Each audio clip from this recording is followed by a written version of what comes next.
오늘 우리 빌레몬서 말씀 통하여서 우리 사랑으로 세워지는 비승항공교회라는 제목으로 하나님 말씀 함께 나누도록 하겠습니다. 옆에 계신 분들과 인사할까요? 샬롬 반갑습니다. 참 잘 오셨습니다.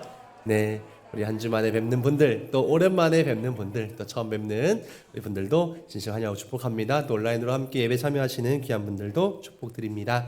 대림절기 둘째 주 보내고 있습니다. 12월 첫째 주일 예배이고요. 우리 한 해가 이제 주일 예배로는 4번밖에 남지 않았습니다. 참 빠르게 한 해가 지나간 것 같습니다. 추운 날씨 가운데서도 승리하시고 건강하시고 예배에서도 늘 승리자 되시길 빕니다. 우리가 잘 아는 빌레몬서의 이야기로 오늘 말씀을 준비했는데요.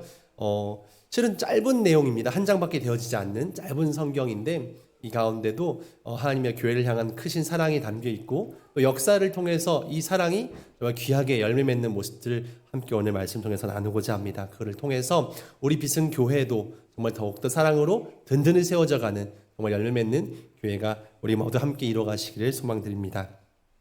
이 사람의 이야기로 시작을 해봅니다. 노예로 태어나서 이 노예로 자란 한 젊은이가 있었습니다. 어린 시절부터 부모가 노예였기에 이 젊은 청년 또한 어릴 때부터 그 집에 노예로 자라게 되었습니다. 어릴 때부터 뭔가 서운함과 억울함이 있었겠죠. 그렇게 잘 자라다가 물론 그 주인이 참 좋은 사람이었습니다. 그러나 좋은 사람이었어도 노예는 노예고 힘든 건 힘든 거죠. 고통스러웠습니다. 그래서 내가 탈출해야겠다. 종으로 살 수는 없지. 평생을 노예로 살 수는 없지. 그래서 탈출을 감행합니다. 그리고 그냥 탈출하면 살아갈 수 없으니까 돈을 좀 가지고 나가야겠다. 그래서 주인 집에 있는 재물을 잔뜩 들고 탈출을 합니다. 그래서 주인을 배신하고 자신에게 잘해주었던 사랑이 넘쳤던 좋은 분 같았던 그 주인의 재산을 몰래 들고 탈출을 합니다. 그리고 주인이 손이 닿지 않는 먼 곳으로 도망을 친 것이죠. 그러다가 또 그 돈이 다 떨어지게 되고 노예 신분 출신의 사람으로서는 제대로 살아가기가 쉽지 않습니다. 또 범죄를 행하게 됩니다. 그래서 또다시 이 도둑질을 하다가 걸려가지고 감옥에 갇히게 됩니다. 이 사람은 로마의 감옥에 갇히게 되었습니다. 그래서 그 로마 감옥에서 그렇게 한탄하면서 원망하면서 하루하루를 지내다가 한 노인을 만나게 됩니다. 한 노인을 만나는데 그분은 뭔가 굉장히 특별해 보이는 분이었어요. 그분은 바로 사도 바울이었습니다. 그 노예 출신 젊은 청년은 나이 많은 사도 바울을 로마 감옥에서 만나게 된 것입니다. 로마 감옥에서 만난 사도 바울에게서 예수님에 대해서 이야기를 듣게 되고 하나님의 사랑에 대해서 이야기를 듣게 되고 회개하고 용서를 구하게 됩니다.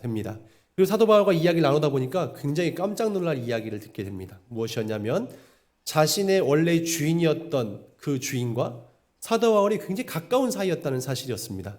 그리고 자신의 주인이 사도 바울 선생님의 제자였다는 사실 또한 듣게 됩니다. 그러니 깜짝 놀랐습니다.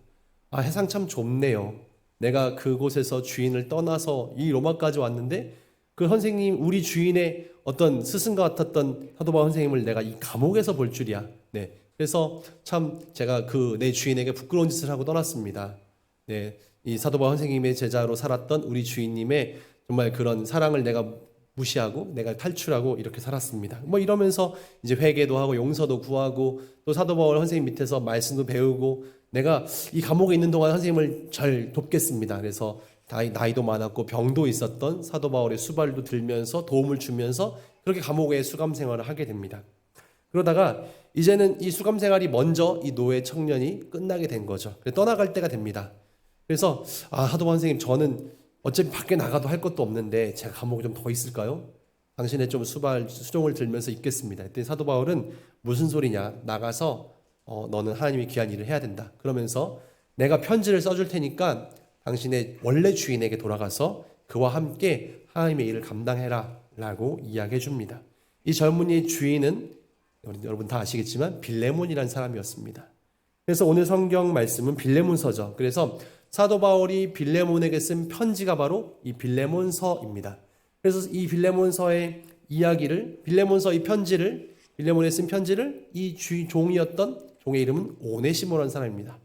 오네시모가 들고 사도 바울의 편지를 이제 빌레몬에게 전한 것이죠. 그래서 이 전한 편지가 우리에게 지금 전해지고 있습니다. 이 빌레몬이라는 사람은 에베소라는 지역에 살고 있는 사람이었습니다. 에베소에서 사도 바울을 만나게 되면서 예수님을 알게 된 사람이었습니다. 이방인이었죠.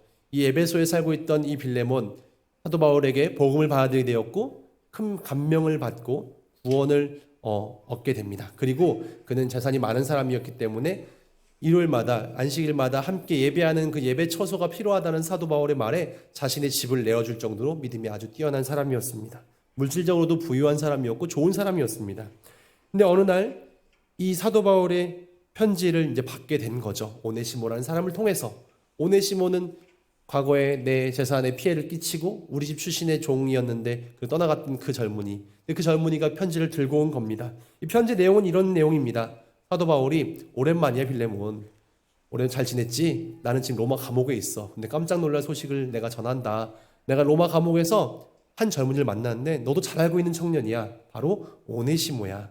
너 잘 알지? 이 오네시모는 얘기 들어보니까 너네 집에서 큰 피해를 입히고 이렇게 떠났다고 들었어. 그런데 나를 만나게 되었고 예수님의 제자가 되었고 구원의 백성이 되었고 우리의 복음 안에서 한 형제가 되었다. 그러니 이젠 그를 용서해주고 그를 한 형제로 받아들여주고 그를 하나님의 일을 위해서 귀하게 쓰는데 너가 함께 했으면 좋겠다. 이런 편지를 쓴 것입니다.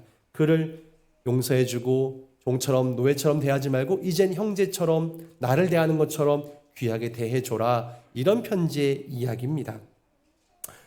물론 이 성경에는 빌레몬이 사도 바울의 이 요청, 이 편지의 내용처럼 순종했는지 안 했는지 알 수 없습니다. 왜냐하면 빌레몬서는 편지까지만 이야기가 나와 있으니까요. 그 뒤에 어떤 이야기가 펼쳐졌는지 알 수는 없습니다만 초대교회 전승에 따르면 이 빌레몬은 이 오네시모가 들고 온 이 편지를 보고 나서 이 오네시모를 자신의 집에 받아들입니다. 그리고 노예로 둔 것이 아니라 이 에베소 함께 세워가는 교회의 일꾼으로 세웁니다. 그리고 그를 용서하고 형제처럼 받아들여 줍니다. 그리고 잠시 뒤에 이 사도 바울이 다시 건강이 더 악화되고 더 어려움을 겪게 됐다는 소식을 듣고 다시 오네시모를 사도 바울에게 보냅니다. 가서 사도 바울 선생님을 끝까지 도와라. 그래서 오네시모는 다시 한번 사도 바울에게 가서 사도 바울과 함께 그의 수종을 들면서 말씀을 들으면서 하나님의 일꾼으로 그렇게 훈련받게 되었고 사도 바울이 순교한 이후에 다시 한번 오네시모에게 이 빌레몬에게 찾아오게 됩니다. 그래서 시간이 더 지난 다음에는 결국에는 이 오네시모가 에베소 교회의 감독까지 이 오네시모가 노예 출신이었던 에베소 지역의 빌레몬 집안의 노예였던 젊은 청년 오네시모는 에베소 교회의 감독까지 교회의 수장까지 되어지는 위대한 역사가 있게 됩니다. 실은 이 사도 바울 선생님의 어떤 그런 복음을 전하는 열정과 그 편지가 없었다면 또 이 빌레몬이 그를 받아들여주는 그런 용서함과 이 넓은 아량이 없었다면 그리고 이 오네시모가 두렵죠. 내가 주인을 다시 찾아간다는 건 너무 어려운 일입니다. 그러나 그런 하나님 안에서 내가 용서를 구하고 하나님 일꾼으로 헌신하고자 했던 이 오네시모의 마음들 이런 마음들이 귀한 일꾼이 탄생되어지게 된 역사가 있게 된 것이었고 이 에베소 교회가 아름답게 성장하는데 귀한 일을 감당하게 되는 소중한 일이 벌어지게 된 것입니다.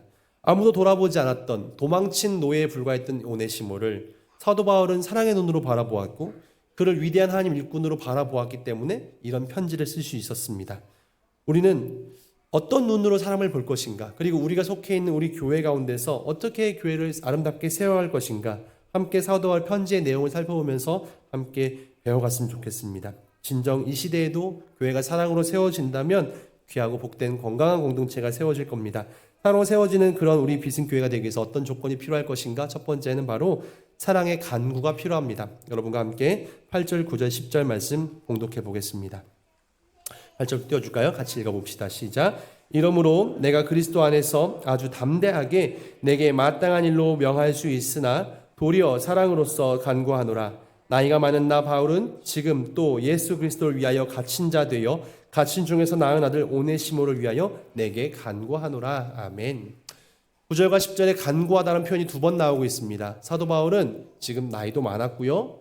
굉장히 강조하죠. 나 어른이야 라는 겁니다. 그리고 이 빌레몬에게 있어서 그는 신앙의 믿음의 스승이었습니다. 그렇게 순종했던 좋은 빌레몬이었고요. 그런 관계입니다. 스승과 제자의 관계였습니다. 그렇기 때문에 사도 바울은 이야기합니다. 내가 그리스도 안에서 담대하게 너에게 내가 명령할 수도 있다. 하나님의 일을 위해서 내가 명령할 수 있지. 교회의 수장이니까. 그런데 내가 명령하지 않고 너에게 간절하게 부탁한다. 간구한다. 간절한 부탁을 한다는 거죠. 그래서 이 빌레몬 사도 바울의 제자 같은 사람, 나이도 좀 훨씬 어린 사람이지만 사도 바울은 그에게 함부로 명령하거나 그렇게 지시하는 것이 아니라 내가 이 귀한 영혼 오네시모를 위해서 내가 당신에게 이렇게 간절하게 부탁합니다 라고 표현합니다. 빌레몬에게 사랑하는 마음으로 간곡히 부탁하고 그에게 요청하는 바는 바로 오네시모를 받아달라는 이야기죠. 빌레몬의 마음을 이해한 겁니다. 사도 바울은 이 빌레몬은 분명히 이 도망친 오네시모, 주인에게 해를 끼치고 떠난 종, 아무리 크리스찬이지만 아무리 주님의 제자이지만 이 빌레몬이 못마땅할 수 있지 않겠습니까? 저는 그 못마땅할 수밖에 없는 이 빌레몬에게 이 오네시모를 받아들이려고 하는 부탁을 아주 굉장히 간곡하게 부탁하는 거죠. 한 영혼을 위한 간절한 간구였습니다. 우리는 어떤가요? 내가 만나는 사람들, 우리 부대 가운데서는 우리 부하들도 있을 수 있고요. 나보다 어린 사람도 있을 수 있고요.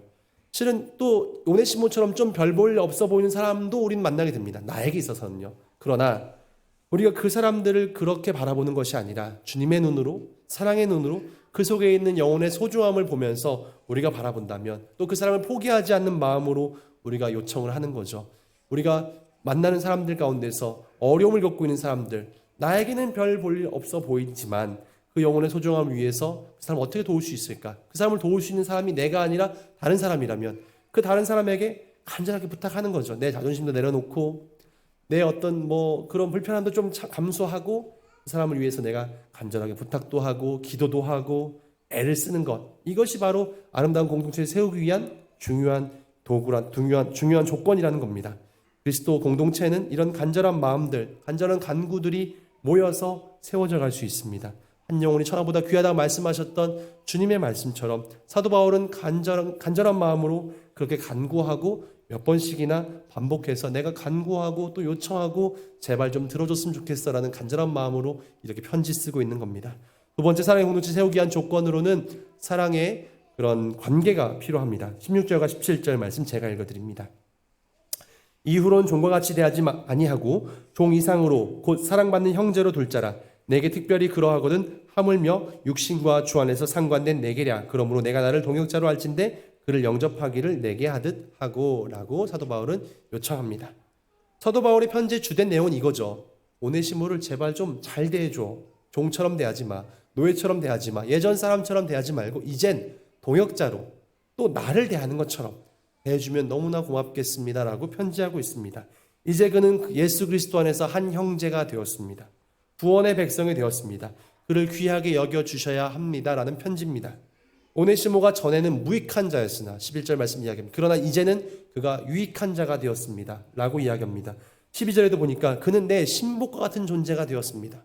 사도 바울은 내가 빌레몬 당신도 참 좋아하고 아끼지만 이 오네시모가 나의 신복이 되었어요. 그러니 이제 그 오네시모를 귀하게 여겨주어야만 합니다 라고 요청하고 있습니다. 마치 사도 바울 영접하듯이 이 오네시모도 그렇게 대해줘 라고 요청합니다. 우리는 그리스도 안에서 새로운 관계들이 설정되어야 합니다. 우리가 교회 안에서 다양한 관계들이 있습니다. 우리는 같이 예배드리지만 부대도 다를 수도 있고요. 예비역과 현역도 있고요. 또 장교도 있고 부사관도 있고요. 또 가족도 있고요. 실은 다양하게 군무원도 있고요. 청년들도 있고요. 군인 자녀들도 있고요. 또 신앙적인 부분도 모태신앙인 분도 있고 나에게 나중에 신앙생활을 시작한 분도 있고요. 하지만 예수 그리스도 안에서 우리는 한 형제이고 한 자매이며 교회는 그것들을 구별하거나 차별하거나 해서는 절대 안 됩니다. 우리가 그리스도 안에서 하나이며 모두가 다 소중한 존재이고 사도 바울은 그 노예 한 사람을 위해서도 감옥에서 사랑의 편지를 쓸 정도로 그 영혼을 고귀하게 보고 있습니다. 우리 교회 가운데서 혹시나 어떠한 차별도 어떠한 서로 편가름도 계급으로 나뉘어지는 모든 관계들은 다 우리가 무너뜨려야 할 것입니다. 한 번 더 말을 걸고 한 번 더 손길을 내밀고 그리스도의 형제로 자매로 함께 뭉쳐지고 하나 되어진 뒤섞여지는 교회가 되기를 간절히 소망합니다. 그런 사랑의 눈길로 서로를 바라볼 수 있는 우리가 되길 축원합니다. 마지막 사랑 공동체를 세워가기 위한 조건으로는 사랑의 헌신이 필요합니다. 18절과 19절 여러분과 함께 읽기 소망합니다. 18절 19절입니다. 시작. 그가 만일 내게 불의를 하였거나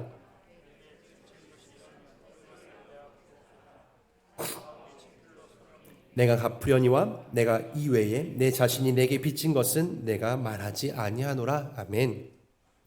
사도 바울 굉장히 당당하죠. 감옥에서 무슨 돈이 있었는지요. 나에게 달라고 합니다. 그런데 혹시나 그가 만약에 불의를 행했거나 내게 빚진 것이 있다면 이 얘기는 뭡니까? 오네시모가 너에게 피해 끼치고 떠났는데 혹시나 그것 때문에 용서하기가 쉽지 않다면 그 돈 문제가 처음 너의 발목을 잡거든 내가 그 돈 해결해 줄게 라는 겁니다. 사도 바울은 물론 자신의 수중에 돈이 없었을지 모르나 많은 교회가 사도 바울을 지지하고 있었고 그 돈 모금할 수 있었을 겁니다. 그래서 그거 너 돈 필요하다면 내가 그거 모아서 너에게 해결해 줄게 라는 이야기죠. 빌레몬이 오네시모에게 섭섭한 것이 있을까봐 재산상의 손해를 끼치고 떠났으니 내가 그거 필요하다면 다 갚아주겠다라는 겁니다. 필요하다면 뺄게요. 내가 그냥 갚아줄게. 네. 실은 사도 바울은 이것도 이야기합니다. 내가 친필로 내게 썼어. 내가 갚을 거다. 이거 약속한다. 내가 이거 꼭 지킬 거야. 라고 이야기합니다. 실은 바울의 책임지는 사랑의 모습이었습니다. 우리는 사랑한다고 쉽게 말합니다. 그러나 내가 손해보기 전까지 사랑합니다. 또 기브앤테이크죠. 내가 사랑했으니 너도 나에게 사랑을 줄 걸 기대하는 마음으로 사랑할 때가 많습니다. 실은 내가 사랑한 만큼 돌아오지 않는 것 같다면 실은 내가 어느 정도 사랑을 철회하기도 합니다. 하지만 사도 바울은 어떻습니까? 그 한 사람을 위해서 내가 할 수 있는 바를 내가 다 하겠다. 돈 문제라면 내가 돈 문제까지도 해결하겠다. 그의 영혼을 위해서, 그의 안전을 위해서, 그의 회복을 위해서, 그의 용서함을 위해서, 그의 부채까지도 내가 대신 해결해 주기 위한 노력들을 다 하겠다라고 사도 바울은 이야기합니다. 실은 이런 사랑의 헌신이 없다면 사랑은 말로 그칠 때가 많을 겁니다. 내가 누군가를 사랑하기로 작정한다면 그를 위한 기도도 물론 대단하죠. 하지만 기도로만 멈춰서는 안 될 겁니다. 내 시간, 내 물질까지도 그의 영혼을 위해서 함께 나눌 수 있는 그런 사랑의 마음이 필요합니다. 예수님은 나를 위해서, 우리를 위해서 이 땅에 오셔서 십자가를 지시기까지, 생명을 바치시기까지 우리를 그렇게 용서하시고 사랑하셨는데 나는 내 작은 것 하나도 희생하기 싫어하면서 사랑한다고 어찌 말할 수 있겠습니까? 우리가 내 죄값을 감당하기 위해서 우리를 사랑하셨던 그 주님처럼 우리 형제의 부족함을 메워주는 것, 도와주는 것, 함께 희생해 주는 것이 얼마나 중요한지 모릅니다.